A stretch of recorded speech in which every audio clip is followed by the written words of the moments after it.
জুলাই রক্তাক্তের এই দিনে উত্তাল দেশ, চলে কমপ্লিট শাটডাউন, আন্দোলনকারীদের উপর ব্যাপক দমন পীড়ন চালায় আইনশৃঙ্খলা বাহিনী। বন্যায় নেতিবাচক প্রভাব পড়েছে কক্সবাজারের পর্যটন শিল্পে, ফাঁকা হোটেল মোটেল, সমুদ্র সৈকত, আর্থিক ক্ষতির মুখে খাত সংশ্লিষ্টরা। গাজীপুরে সড়ক তৈরিতে নিম্নমানের নির্মাণ সামগ্রী ব্যবহারে অভিযোগ, 3 মাসের মাথায় ভেঙে পড়েছে রাস্তা, দুর্ভোগে পড়েছেন স্থানীয়রা।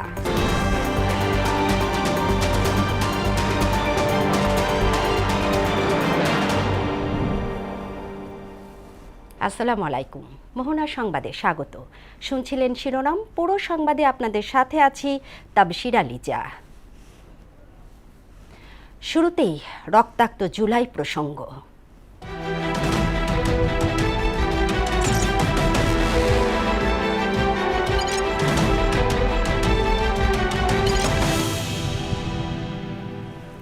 18 জুলাই 2024 দেশের ইতিহাসের এক রক্তাক্ত দিন। ছাত্র জনতার আন্দোলনে উত্তাল সময়ে দেশব্যাপী কমপ্লিট শাটডাউন কর্মসূচি পালন করা হয়। সেদিন মাঠে নামে বেসরকারি বিশ্ববিদ্যালয়ের শিক্ষার্থীরা। আইন শৃঙ্খলা রক্ষাকারী বাহিনীর সঙ্গে বিক্ষোভকারীদের ব্যাপক সংঘর্ষ, হতাহত এবং ইন্টারনেট ব্ল্যাকআউটের ঘটনা ঘটে। গুলি ও সংঘর্ষে ওই দিন মুগ্ধ সহ 31 জনের প্রাণহানি ঘটে। বিক্ষুব্ধরা আগুন ধরিয়ে দেন ফ্যাসিস্টদের মুখপাত্র খ্যাত বিটিভি সহ বিভিন্ন স্থানে। সেদিনের শহীদদের সেই স্মৃতি আজও তাড়া করে ফেরে আন্দোলনে অংশ নেয়া শিক্ষার্থী, স্বজন হারানো পরিবার এবং প্রত্যক্ষদর্শীদের। বিস্তারিত ইমদাদুল হক খানের প্রতিবেদনে।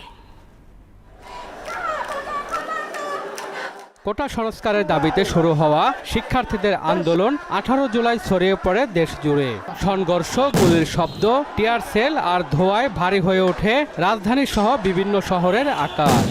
আন্দোলন নতুন এক মোড় নেয়, যার প্রভাব পরবর্তী সময়ে দেশের রাজনৈতিক বাস্তবতাকেও বদলে দেয়। 5 জুন হাইকোর্টের রায়ের পর কোটা সংস্কার আন্দোলন নতুন করে শুরু হয়। জুলাই জুড়ে দেশের বিভিন্ন বিশ্ববিদ্যালয়ে আন্দোলন ছড়িয়ে পড়ে।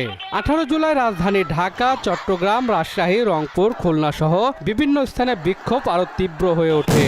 আইনশৃঙ্খলা বাহিনীর সঙ্গে সংঘর্ষের ঘটনাও ঘটে। প্রাণহানি, আহত হওয়া এবং ব্যাপক সহিংসতার খবর আসে দেশের বিভিন্ন প্রান্ত থেকে। পরবর্তী কয়েকদিনে মোবাইল, ইন্টারনেট ও ব্রডব্যান্ড সেবা বন্ধ হয়ে যায়। 18 জুলাই কেবল একটি তারিখ নয়, এটি স্মরণ করিয়ে দেয় ছাত্র আন্দোলনের এক গুরুত্বপূর্ণ অধ্যায়, যেখানে বহু মানুষের জীবন বদলে গেছে চিরতরে। ইতিহাসের সেই দিন আজও প্রশ্ন তোলে রাষ্ট্র, রাজনীতি এবং গণতান্ত্রিক অধিকার নিয়ে। 2 বছর পর ফিরে তাকালে সেই দিনের শিক্ষা ভবিষ্যতের জন্য কতটা কাজে লাগানো যায়, সেই প্রত্যাশাই সবার। ইমদাদুল হক খান, মোহনা সংবাদ, ঢাকা। সরকারি চাকরিতে কোটা বাতিলের দাবিতে ঢাকায় শুরু হওয়া আন্দোলন একসময় ছড়িয়ে পড়ে সারা দেশের শিক্ষা প্রতিষ্ঠানে। বৈষম্য বিরোধী ছাত্র আন্দোলনের ডাকা সব কর্মসূচিকে নিজেদের মধ্যে ধারণ করতে থাকে রাজশাহী, চট্টগ্রাম, কুমিল্লা ও বেগম রোকেয়া বিশ্ববিদ্যালয় সহ বিভিন্ন প্রতিষ্ঠানের শিক্ষার্থীরা, যাদের শক্ত প্রতিরোধে একসময় বেগবান হয়ে ওঠে জুলাই আন্দোলন। 24 জুলাই বিভিন্ন অঞ্চলের অভিজ্ঞতা নিয়ে তাহসিন তারিনের বিশেষ প্রতিবেদন। আন্দোলনের শুরুটা ছিল ঢাকা বিশ্ববিদ্যালয় থেকে। সরকারি চাকরিতে কোটা প্রথা বাতিলের দাবি জানায় বৈষম্যবিরোধী ছাত্র আন্দোলন। অল্প সময়ের মধ্যেই দেশের বিভিন্ন বিশ্ববিদ্যালয়ের শিক্ষার্থীরা একই দাবিতে কর্মসূচি শুরু করেন। রাজশাহী, চট্টগ্রাম, কুমিল্লা, বেগম রোকেয়া বিশ্ববিদ্যালয় সহ বিভিন্ন ক্যাম্পাসে মিছিল, সমাবেশ ও প্রতিবাদ কর্মসূচি অনুষ্ঠিত হয়। পরবর্তীতে বিভিন্ন এলাকায় সাধারণ মানুষেরও অংশগ্রহণ দেখা যায়। আমাদেরকে পানি খাওয়াইছে, খাবার খাওয়াইছে, কিছু চায় নাই, মানে তারা বাংলাদেশের জনগণ হিসেবে তারা নিরাপত্তা চাইছে। সেই নিরাপত্তার ভিতরে এই জিনিসগুলো পড়ে, যে জিনিসগুলো কোনো কিছু আমরা দিতে পারি নাই, এটা আমাদের ব্যর্থতা। বৈষম্য বিরোধী আন্দোলনে শরিক হওয়া অনেকের ভাষ্যমতে প্রতিটি অঞ্চলে আন্দোলনের অভিজ্ঞতা ও বাস্তবতা ভিন্ন ছিল। কোথাও শান্তিপূর্ণ কর্মসূচি, কোথাও আবার সংঘর্ষ হয়েছে।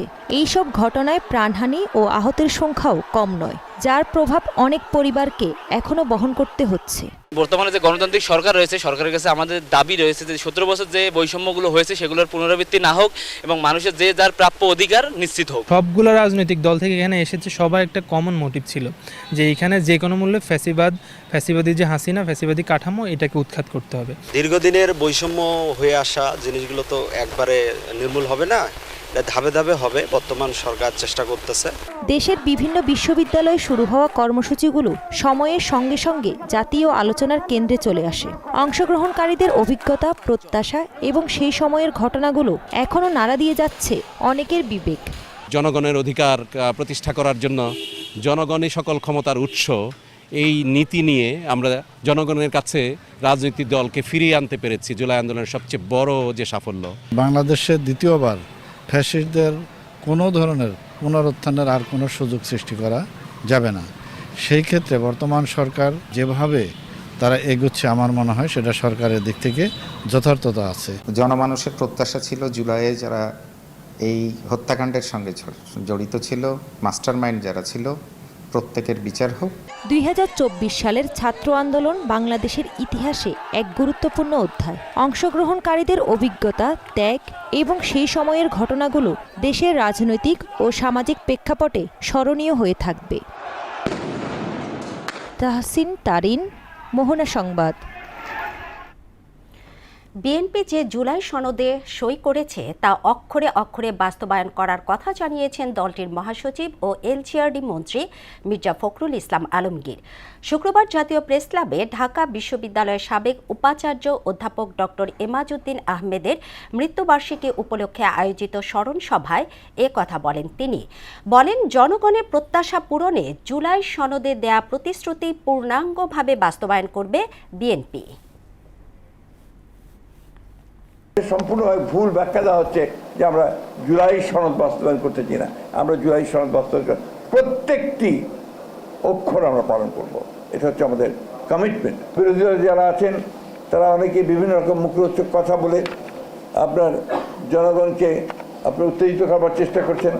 জনগণের চেয়ে ভালো তো আপনার আর কেউ বোঝে না। বিশ্বের উল্লেখযোগ্য প্রতিরোধের মধ্যে জুলাই আন্দোলনে ছাত্র জনতার যাত্রাবাড়ি প্রতিরোধ স্মরণীয় হয়ে থাকবে বলে মন্তব্য করেছেন প্রধানমন্ত্রীর উপদেষ্টা ও বিএনপির সিনিয়র যুগ্ম মহাসচিব রুহুল কবির রিজভী। শুক্রবার সন্ধ্যায় যাত্রাবাড়ি প্রতিরোধ দিবসের অনুষ্ঠানে এ কথা বলেন তিনি। বিশ্বের যে সমস্ত মাঠগুলো প্রতিরোধ হয়েছে তার মধ্যে অন্যতম হচ্ছে যাত্রাবাড়ি শরীরাখারা রায়ের। এই অসাধারণ আত্মত্যাগ, এই নিবেদিত প্রাণ, এই অসংখ্য শহীদ হাসতে হাসতে নিজের জীবন দিয়ে শেখ হাসিনার মতো এরকম খুনি, এরকম জল্লাদ, এ ধরনের রক্ত পিপাসু একজন নরঘাতককে পতনের যে রক্তাক্ত পিচ্ছিল পথ তৈরি করেছিল এই যাত্রাবাড়ির সেদিনের সেই প্রতিরোধ। ক্ষমতাচ্যুত প্রধানমন্ত্রী ও মানবতা বিরোধী অপরাধের দায়ে মৃত্যুদণ্ডপ্রাপ্ত আসামি শেখ হাসিনাকে প্রত্যর্পণের বিষয়ে ঢাকার অনুরোধ খতিয়ে দেখছে দিল্লি। শুক্রবার সাপ্তাহিক ব্রিফিংয়ে এ তথ্য জানান ভারতের পররাষ্ট্র মন্ত্রণালয়ের মুখপাত্র রণধীর জয়সওয়াল। সাংবাদিকদের প্রশ্নের জবাবে তিনি বলেন, প্রত্যর্পণ নিয়ে বাংলাদেশ সরকারের কাছ থেকে আবেদন এসেছে। অনুরোধের বিষয়টি খতিয়ে দেখা হচ্ছে। আইনি ভিত্তি এবং বিচারিক প্রক্রিয়া বিবেচনায় নিয়ে সিদ্ধান্ত গ্রহণের কথাও জানান রণধীর জয়সওয়াল। দেশের যত রাজনৈতিক অস্থিরতা তার রিমোট কন্ট্রোল দিল্লির হাতে রয়েছে বলে অভিযোগ করেছেন জামায়াতের সেক্রেটারি জেনারেল মিয়া গোলাম পরোয়ার। শুক্রবার নরসিংদীতে এক অনুষ্ঠানে একথা বলেন তিনি। যে কোনো সাংবিধানিক ও রাজনৈতিক বিতর্ক সংসদেই সমাধান হওয়া উচিত বলে মন্তব্য করেন মিয়া গোলাম পরোয়ার। জুলাই সনদের আইনি ভিত্তির জন্য গণভোটের রায় মেনে সংস্কার করতে সরকারের প্রতি আহ্বান জানান তিনি। এই দেশের রাজনীতির যত গন্ডগোল পাকানো, জুলুম করানো, কে ক্ষমতায় যাবে আর যাবে না, অর্থনীতি, রাজনীতি, ব্যবসা বাণিজ্য, সংস্কৃতি, সবকিছু রিমোট কন্ট্রোল তো ওনারা করছেন। যে কোনো সাংবিধানিক বিতর্ক, রাজনৈতিক বিতর্ক, সংবিধান নিয়ে বিতর্ক, এটা পার্লামেন্টে সমাধান হওয়া উচিত। বিএনপির উচিত দেশকে সংঘাতের দিকে ঠেলে না দিয়ে পার্লামেন্টে সংবিধান সংস্কার পরিষদে অধিবেশন ডাকুন, শপথ গ্রহণ করুন এবং জুলাই সনদের আইনি ভিত্তির জন্য যে গণভোট হয়েছে সেই গণভোটের রায় মেনে নিয়ে এটা কার্যকর করে সংবিধানে আপনারা সেই সংস্কারটা করুন, তাহলে এই সংকটটা নিষ্পত্তি হয়ে যাবে। বঙ্গোপসাগরে লঘুচাপের কারণে টানা 10 দিনের ভারী বর্ষণ এবং বন্যা শুধু জনজীবনে বিপর্যস্ত করেনি, বড় ধাক্কা দিয়েছে দেশের প্রধান পর্যটন নগরী কক্সবাজারের পর্যটন শিল্পেও। পর্যটকদের আগমন প্রায় বন্ধ হয়ে যাওয়ায় ফাঁকা পড়ে আছে হোটেল, মোটেল ও সমুদ্র সৈকত। এতে কোটি কোটি টাকার আর্থিক ক্ষতির মুখে পড়েছেন পর্যটন সংশ্লিষ্ট ব্যবসায়ীরা। আমানুল হক বাবুলের তথ্যচিত্রে আরও জানাচ্ছেন মিশাল বিনতে আনোয়ার। সাধারণত ছুটির মৌসুমে যে কক্সবাজার সমুদ্র সৈকত পর্যটকদের পদচারণায় মুখর থাকে, টানা 10 দিনের বৈরী আবহাওয়া ও বন্যার কারণে এখন সেখানের চিত্রটা সম্পূর্ণ ভিন্ন। নিরাপত্তার কারণে অনেক পর্যটক স্থগিত করেছেন তাদের ভ্রমণ পরিকল্পনা, আবার অনেকে বাতিল করেছেন হোটেলের আগাম বুকিং। পর্যটন কমে যাওয়ায় নেতিবাচক প্রভাব পড়েছে পুরো পর্যটন অর্থনীতিতে। হোটেল, মোটেলের পাশাপাশি ধস নেমেছে রেস্টুরেন্ট, পর্যটক পরিবহন এবং সৈকত কেন্দ্রিক ক্ষুদ্র ব্যবসাগুলোতে। প্রতিদিন কোটি কোটি টাকার লোকসান গুনছেন ব্যবসায়ীরা। কনফার্ম বুকিং ছিল, সেগুলো আমাদের বুকিং ক্যান্সেল করতে হয়েছে এবং তাদের টাকা আমাদের রিফান্ড দিতে হয়েছে, কারণ হচ্ছে প্রাকৃতিক দুর্যোগের কারণে। আমাদের রেগুলার 3 লক্ষ থেকে 4 লক্ষ টাকা বিক্রি হচ্ছে, সেখানে আমাদের এখন 40 থেকে 50 হাজার টাকার মতো বিক্রি হচ্ছে। হওয়ার কারণে এখন পর্যটক আসতেছে না, তো আমরা অনেক ফ্যামিলি নিয়ে কষ্টে আছি। আমাদের একদম ব্যবসায়ী তো নাই আপনার, এখন আমরা আপনার কেউ পারতেছি না, এরকম অবস্থা হয়ে গেছে আমাদের। যেখানে আমরা মনে করেন 2 থেকে 3 হাজার টাকা আল্লাহর রহমতে বিক্রি করতে পারতেছি, সেখানে আমাদের মনে করেন দৈনিক 500 থেকে 1000 টাকা ইনকাম হচ্ছে না এখন। টানা জলাবদ্ধতা ও বৈরী আবহাওয়ার কারণে ব্যবসায় মন্দাভাব, যা পর্যটন খাতেও বড় ক্ষতি বলে জানান এই কর্মকর্তা। দুর্যোগ চলমান রয়েছে, তার কারণে আসলে পর্যটন শিল্পেও তার একটা প্রভাব পড়েছে। হোটেল ব্যবসা থেকে শুরু করে ট্রান্সপোর্ট ব্যবসা, তারপরে রেস্টুরেন্ট বলেন, এর সাথে সংশ্লিষ্ট সবারই এটার উপর একটা ইম্প্যাক্ট পড়েছে। প্রকৃতির বিরূপ আচরণে পর্যটন নগরী সাময়িক থমকে গেলেও নতুন আশায় বুক বাঁধছেন সংশ্লিষ্টরা। মিশাল বিনতে আনোয়ার, মোহনা সংবাদ। গাজীপুরের কালিয়াকৈরে হিজলহাটি থেকে বড়ইছুটি পর্যন্ত সড়কটি মাত্র 3 মাস আগে নির্মাণ করা হয়। প্রায় 74 লাখ টাকা ব্যয়ে নির্মিত সড়কটি এখন বিভিন্ন স্থানে ভেঙে পড়েছে। এতে দুর্ভোগে পড়েছেন স্থানীয় বাসিন্দারা। ঠিকাদারি প্রতিষ্ঠানের বিরুদ্ধে নিম্নমানের নির্মাণ সামগ্রী ব্যবহারের অভিযোগ স্থানীয়দের। প্রতিনিধি আলহাজ হোসেনের তথ্যচিত্রে আরও জানাচ্ছেন মাহমুদা আক্তার।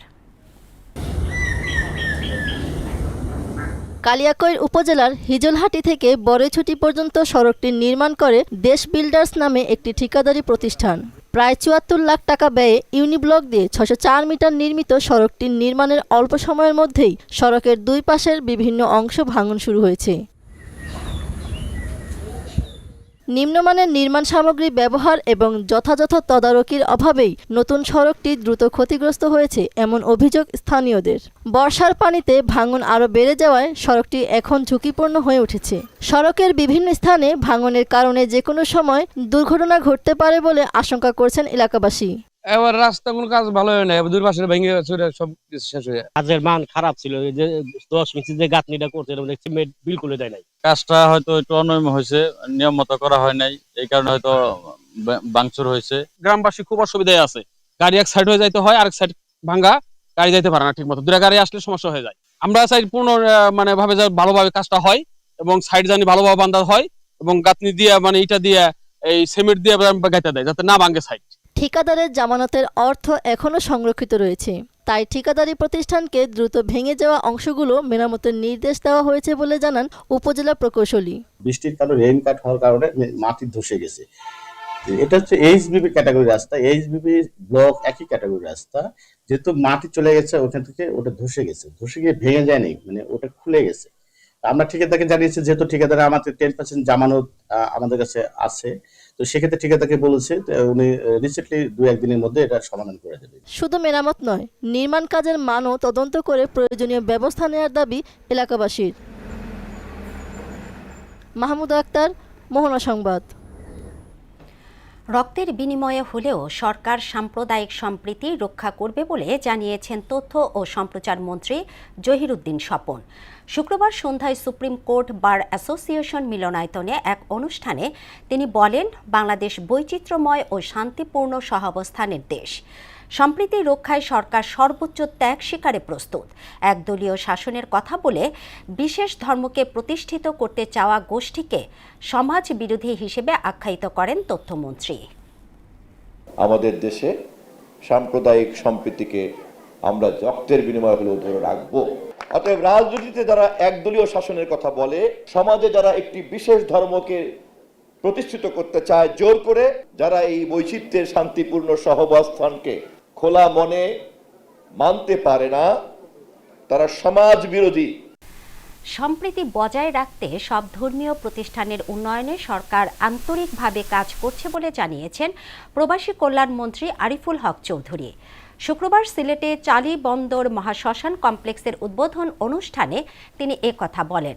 ধর্মীয় সম্প্রীতির ক্ষেত্রে সিলেটকে উজ্জ্বল দৃষ্টান্ত হিসেবে উল্লেখ করেন মন্ত্রী। সিলেট যে সম্প্রীতির নগরী, যেমনিভাবে আমরা বিভিন্ন মসজিদ মাদ্রাসা গ্রেভিয়ার্ড করেছি, ঠিক তেমনি সনাতন ধর্মের এইটা যেমন স্মরণঘাট করেছি, মণিপুরী সম্প্রদায়ের জন্য আমরা সেই সাগরদিঘির পারও দৃষ্টিনন্দন আমাদের হয়েছে, শ্মশানঘাট হয়েছে। ধর্মীয় সম্প্রীতিতে যে আমরা সিলেট একটা উজ্জ্বল দৃষ্টান্ত, সেটাকে আরও বেশি, এবং এটাকে বলা হয়, সিলেটকে বলা হয় যে আধ্যাত্মিক রাজধানী। ভারী বর্ষণে মানিকগঞ্জের 7 উপজেলার সবজি ক্ষেতে দেখা দিয়েছে জলাবদ্ধতা। এতে ক্ষতির মুখে পড়েছেন প্রায় 5000 কৃষক। সবচেয়ে বেশি ক্ষতিগ্রস্ত হয়েছে জেলার অন্যতম সবজি উৎপাদনকারী এলাকা সিংগাইর। শুধু এই উপজেলাতেই প্রায় 50 লাখ টাকার ক্ষয়ক্ষতির আশঙ্কা করা হচ্ছে। সরকারি প্রণোদনার দাবি জানিয়েছে চাষিরা। ক্ষতিগ্রস্ত কৃষকদের তালিকা তৈরির কথা জানায় কৃষি অধিদপ্তর। সাধন সূত্রধরের তথ্যচিত্রে আরও জানাচ্ছেন ডলি বিনতে মনোয়ারা। মানিকগঞ্জের 7 উপজেলার মধ্যে সবজি উৎপাদনে সবচেয়ে পরিচিত সিংগাইর উপজেলা। চলতি মৌসুমে এ উপজেলায় প্রায় 3293 হেক্টর জমিতে পেঁপে, শসা, ঢেঁড়স, চালকুমড়া সহ বিভিন্ন ধরনের সবজির আবাদ হয়েছে। তবে টানা কয়েকদিনের ভারী বর্ষণে প্রায় 35% জমিতে জলাবদ্ধতার সৃষ্টি হয়েছে। পানিতে তলিয়ে গেছে অসংখ্য সবজি ক্ষেত। অনেক ক্ষেতের গাছ ইতিমধ্যেই মরে গেছে, আর যেগুলো টিকে আছে সেগুলো নষ্ট হওয়ার পথে। এতে দিশেহারা হয়ে পড়েছেন কৃষকরা। 5 পাখি শসা ক্ষেত করছি, মানে কোনোটা ঘরে আসে নাই কি আমার টাকা। ঘন বৃষ্টির কারণে তো পেঁপে মনে করেন চারা এখন নষ্ট হচ্ছে। তারপর পানি নামার মতন কোনো পথ নাই। ক্ষতি কাটিয়ে উঠতে সরকারি প্রণোদনা ও আর্থিক সহায়তার দাবি জানিয়েছেন ক্ষতিগ্রস্ত কৃষকরা। পেঁপে এখন ছিড়মু, এই অবস্থায় পেঁপেটা আমার নষ্ট হয়ে যেতেছে, আমাদের খুব ক্ষতিগ্রস্ত হয়ে গেছি। প্রচুর ক্ষতির সম্মুখীন প্রত্যেক কৃষকই। জমি থেকে দ্রুত পানি নিষ্কাশন এবং ক্ষতি কমানোর বিষয়ে নিয়মিত পরামর্শ দিয়ে সহায়তা করছে কৃষি কর্মকর্তারা। তাদেরকে পরামর্শ দিচ্ছি, ড্রেন কেটে পানিটা যাতে সরাই ফেলতে পারে সেটার চেষ্টা চলমান আছে। এই কন্ডিশনটা আরও কিছুদিন প্রিভেইল করে এবং না শুকিয়ে যায়, তাহলে তারা ক্ষতিগ্রস্ত হবে। এইটাকে কেন্দ্র করে প্রণোদনা পাবে। ইতিমধ্যেই ক্ষতিগ্রস্ত কৃষকদের তালিকা তৈরির কাজ চলছে বলে জানায় কৃষি সম্প্রসারণ অধিদপ্তর। আমরা আশা করছি অতি শীঘ্রই প্রকৃত কত ক্ষতি হয়েছে সেটা বলতে পারবো। তারপর ঊর্ধ্বতন কর্তৃপক্ষের নিকট আমরা এই ক্ষতির তালিকা প্রেরণ করব এবং ক্ষতির পরিমাণ প্রেরণ করব। ক্ষতিগ্রস্ত কৃষকদের পক্ষে নতুন করে চাষাবাদ শুরু করা কঠিন হওয়ায় সরকারি সহায়তার দিকেই তাকিয়ে আছেন তারা। ডলি বিনতে মনোয়ারা, মোহনা সংবাদ। এবার সারা দেশে অনুষ্ঠিত সভা সমাবেশ নিয়ে প্রতিনিধিদের পাঠানো তথ্যচিত্রে ডেস্ক রিপোর্ট। বান্দরবানে বন্যায় ক্ষতিগ্রস্ত এলাকা পরিদর্শন ও ত্রাণ বিতরণ করেন পার্বত্য চট্টগ্রাম বিষয়ক মন্ত্রণালয়ের প্রতিমন্ত্রী ব্যারিস্টার মীর হেলাল উদ্দিন। ঝিনাইদহে জোহান ড্রিম ভ্যালি পার্ক মিলনায়তনে বাংলাদেশ কিন্ডারগার্টেন অ্যাসোসিয়েশনের পক্ষ থেকে 950 শিক্ষার্থীদের মাঝে বৃত্তি সনদ বিতরণ করা হয়েছে। সিরাজগঞ্জের সলঙ্গায় দায়িত্বশীল সমাজ গঠনে ইসলামী আলোচনা সভা অনুষ্ঠিত হয়েছে। বান্দরবানে বন্যায় ক্ষতিগ্রস্ত পরিবারের দুর্ভোগ লাঘবে 92টি পরিবারের মাঝে জরুরি ত্রাণ সামগ্রী বিতরণ করা হয়েছে। সিরাজগঞ্জের উল্লাপাড়া উপজেলার পঞ্চকোশী ইউনিয়নে প্রায় ৩০০ মিটার খানাখন্দে ভরা সড়ক সংস্কার ও বৃষ্টির পানি নিষ্কাশনের ব্যবস্থা করা হয়েছে। মানিকগঞ্জে ব্যতিক্রমী উদ্যোগে ১ কিলোমিটার রাস্তার দুই পাশে ২ শতাধিক নিম গাছের চারা রোপণ করা হয়েছে। নারায়ণগঞ্জের রূপগঞ্জে কাঞ্চন ছনপাড়া সড়কের দুর্ঘটনা থেকে রক্ষা পেতে সড়কের গুরুত্বপূর্ণ স্থানে স্পিড ব্রেকার স্থাপনের দাবিতে মানববন্ধন করেছে স্থানীয় এলাকাবাসী। নাটোরে মসজিদ ও মাদ্রাসা নির্মাণ কাজের উদ্বোধন করেন নাটোর ২ আসনের সংসদ সদস্য ও সংসদীয় হুইপ রুহুল কুদ্দুস তালুকদার দুলু। শহীদ প্রেসিডেন্ট জিয়াউর রহমান আদর্শ উচ্চ বিদ্যালয় ও বেলনা সরকারি প্রাথমিক বিদ্যালয়ের নতুন ভবন উদ্বোধন করেছেন সংসদ সদস্য আমানুল্লাহ আমান। দিনাজপুরের ঘোড়াঘাটে বিশ্ব ব্যাংকের অর্থায়নে ঘোড়াঘাট পৌরসভায় উন্নয়ন কাজের উদ্বোধন করেন সমাজ কল্যাণ এবং মহিলা ও শিশু বিষয়ক মন্ত্রণালয়ের মন্ত্রী অধ্যাপক ডক্টর AZM জাহিদ হোসেন। জামালপুরে অসহায় ও হতদরিদ্র পরিবারের মাঝে চাল বিতরণ এবং মাদক বিরোধী সচেতনমূলক আলোচনা সভা অনুষ্ঠিত হয়েছে। জয়পুরহাটের ৫ বিবির শতাধিক গরিব ও অসহায় পরিবারের মাঝে বিনামূল্যে গবাদি পশু প্রদান করে SDS NGO। এ সময় উপস্থিত ছিলেন জনপ্রশাসন প্রতিমন্ত্রী আব্দুল বারী। টাঙ্গাইলের ঘাটাইল উপজেলার সুনুটিয়া ব্রিজ হতে গৌরাঙ্গী নদীর পার পর্যন্ত প্রায় ২ কিলোমিটার কাঁচা রাস্তা পাকাকরণের দাবিতে মানববন্ধন করেছে এলাকাবাসী। দেশ গড়তে জুলাই পথযাত্রা কর্মসূচির অংশ হিসেবে দিনাজপুরের ঘোড়াঘাট পৌরসভা এলাকায় আজাদ মোড়ে পথসভা অনুষ্ঠিত হয়েছে। বাগেরহাটে সামাজিক বনায়নের বাগান পরিদর্শন করেছেন পরিবেশ, বন ও জলবায়ু পরিবর্তন মন্ত্রণালয়ের প্রতিমন্ত্রী ডক্টর শেখ ফরিদুল ইসলাম। মাহমুদা আক্তার, মোহনা সংবাদ। আন্তর্জাতিক প্রসঙ্গ। মেক্সিকোর দক্ষিণ প্রশান্ত মহাসাগরীয় উপকূলে ৭.৩ মাত্রার শক্তিশালী ভূমিকম্প আঘাত হেনেছে। কম্পনটি প্রতিবেশী গুয়েতেমালা ও এল সালভাদরেও অনুভূত হয়েছে। ভূমিকম্পের পর উপকূলীয় এলাকায় সুনামি সতর্কতা জারি করা হয়। মার্কিন ভূতাত্ত্বিক জরিপ সংস্থা USGS জানায়, শুক্রবার স্থানীয় সময়ে ভূমিকম্পনটির উৎপত্তিস্থল ছিল মেক্সিকোর চিয়াপাস অঙ্গরাজ্যের উপকূলের কাছে। ভূমিকম্পের পর মেক্সিকো ও গুয়েতেমালার প্রশান্ত মহাসাগরীয় উপকূলের কিছু এলাকায় সর্বোচ্চ ১ মিটার উচ্চতার ঢেউ আছড়ে পড়তে পারে বলে সতর্কতা জারি করে। শক্তিশালী এই ভূমিকম্পের পর আতঙ্কে বহু মানুষ ভবন ছেড়ে খোলা জায়গায় আশ্রয় নেন। দর্শক, এ পর্যায়ে জানিয়ে দিচ্ছি আজকের সংবাদপত্রের গুরুত্বপূর্ণ শিরোনাম।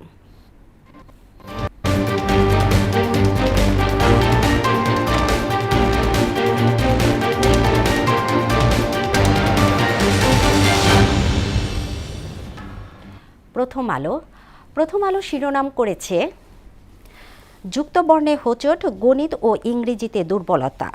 ৬ মাস ধরে এক শিক্ষক দিয়ে চলছে বিদ্যালয়টি। জামালপুরের মাদারগঞ্জ। রোমাঞ্চের সঙ্গে আছে শঙ্কাও। দৈনিক ইত্তেফাক শিরোনাম করেছে, বন্যা দুর্গতদের পুনর্বাসনে সমন্বিত পরিকল্পনা। আন্তঃমন্ত্রণালয় বৈঠকে সিদ্ধান্ত। আমরা সংবিধান সংশোধন করতে চাই, কখনো সংস্কারের কথা বলিনি ফখরুল। মারাদোনার স্বপ্ন পূরণ করেছেন মেসি। এরপর আছে সমকাল। তালিকাভুক্ত সন্ত্রাসীরা জামিনে বেরিয়ে আবার অপরাধে। লাল নীলে ভাগ হয়ে আছে নিউ ইয়র্ক। মিলনের খোঁজ এখনও মেলেনি, বাবাকে খুঁজছে ছোট্ট মারিয়াম। এরপর আছে বাংলাদেশ প্রতিদিন। শার্প শুটারে আতঙ্ক। সরকারের ঘরেই শত্রুদের বসবাস।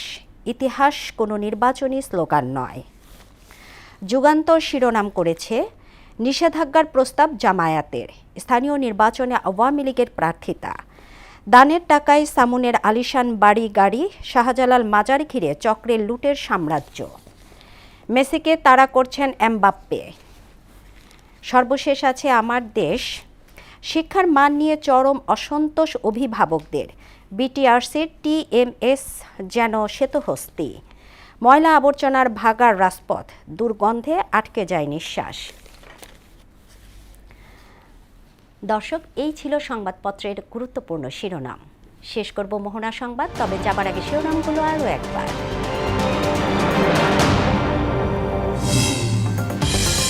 জুলাই রক্তাক্তের এই দিনে উত্তাল দেশ, চলে কমপ্লিট শাটডাউন। আন্দোলনকারীদের উপর ব্যাপক দমন পীড়ন চালায় আইন শৃঙ্খলা বাহিনী। বন্যায় নেতিবাচক প্রভাব পড়েছে কক্সবাজারের পর্যটন শিল্পে। ঢাকা হোটেল মোটেল সমুদ্র সৈকত, আর্থিক ক্ষতির মুখে খাত সংশ্লিষ্টরা। গাজীপুরে সড়ক তৈরিতে নিম্নমানের নির্মাণ সামগ্রী ব্যবহারে অভিযোগ। 3 মাসের মাথায় ভেঙে পড়েছে রাস্তা, দুর্ভোগে পড়েছেন স্থানীয়রা। এই ছিল মোহনা সংবাদে। পরবর্তী সংবাদ দুপুর 1টায়। এর আগে বেলা 11টায় দেখুন সংবাদ এক নজরে। মোহনার সবশেষ খবর জানতে ভিজিট করুন www.mohona.tv। সংবাদ দেখতে পারেন ফেসবুক, ইউটিউবেও। এতক্ষণ সঙ্গে থাকার জন্য ধন্যবাদ সবাইকে।